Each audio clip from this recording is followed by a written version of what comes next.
let me talk to you about transformations on exponential functions, and let me use the most iconic exponential function that there is. It's so iconic, and yet I bet you haven't even heard about it unless maybe you watch the video that is directly connected to being right before this one. E to the x. E happens to actually be a number. And it's only E because of a Swiss mathematician named Leonhard Euler, whose name was spelled E-U-L-E-R, right? E-U-L-E-R. That's Euler. That's the guy's name. Now, the thing is, as he was doing math all the years of his life, he realized that a number that was approximately 2.718, 28, 18, 28, 45, 90, 45, dot, dot, dot. It's like pi. It's like square root of 2. It's irrational. It's specifically irrational. That, is a higher math concept. But that number showed up in so many different situations that he's credited with coining it's the E number. And for him, 2.718, 28, etc., is not just a letter of the alphabet, but it's a constant. If you make it into an exponential, it's magic. It does so much powerful things in math. And right now in Algebra 1, you don't even know its power, but I want to introduce it to you so you can get used to it as you see it in your future math classes. There it is. F of x equals e to the x. It's the best exponential function. What if we put a minus sign in front of it? I don't want to delete f of x equals e to the x. So what I'm actually going to do is I'm going to take away the equals here so that I'm not really defining a function, and DESMOS is going to keep the shape of e to the x on the screen. But I do want to type f of x equals negative. Wait. This is me pausing visually on the video. You should probably pause and think as well. This is what I'm thinking. What's going to happen to the graph of e to the x if I put a minus sign in front of it? Let's find out. Oh, did you catch it? I mean, there it is. Let me go ahead and move some window magic right here. Did you guess that that minus sign was going to end up flipping the e to the x function over the x-axis, like a reflection or a rotation, however you want to interpret it? Every y value, like let's take a look at the y-intercept. So I'm going to click right here on DESMOS and identify the y-intercept. That y-intercept of 0, 1 is now on the bottom of the graph at 0, negative 1, because corresponding y values, like if the x is 0 and in the other one it's 0, 1, well, that negative is going to make it become 0, negative 1. It's going to flip it. We can see this as a feature in DESMOS. So if we click on the gear, it's right there, right? There's the gear. And then we click on table. And now we got a sequence of points plotted on the table, and they are decimals, like 1, 2.71828.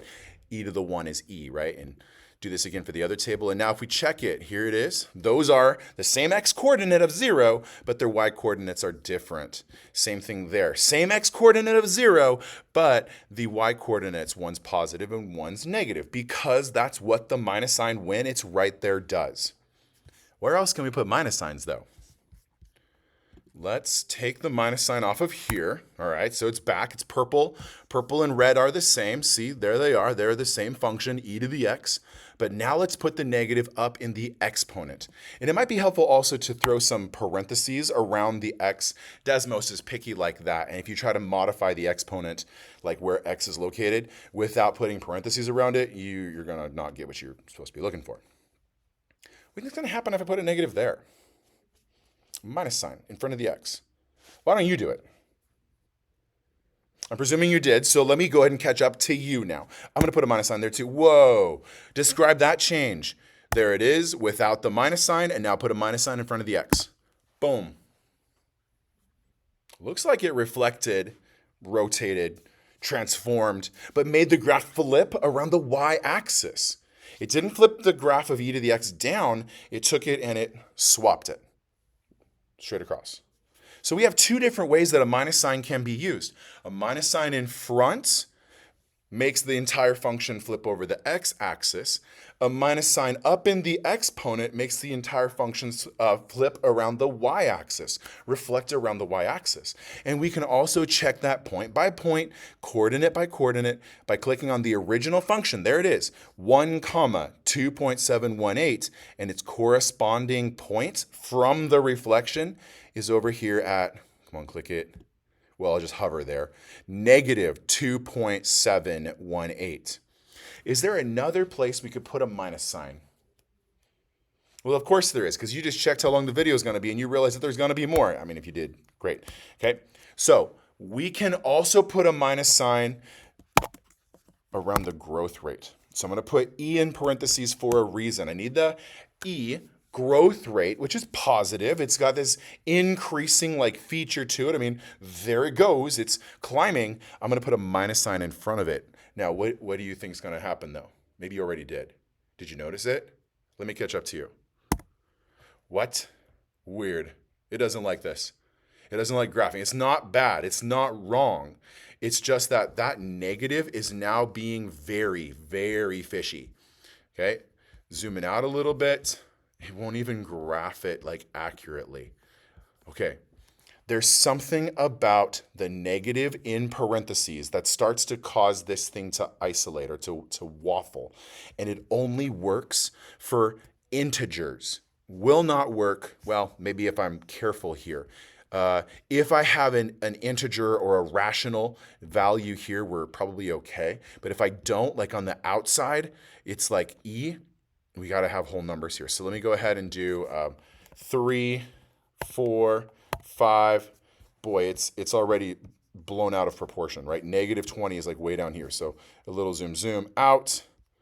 You can start to see the points plotting on both sides of it. I'm going to mess with the wrench for a minute. I don't need my numbers in my x-axis to go any lower than like -3 and any higher than 6. That's not bad.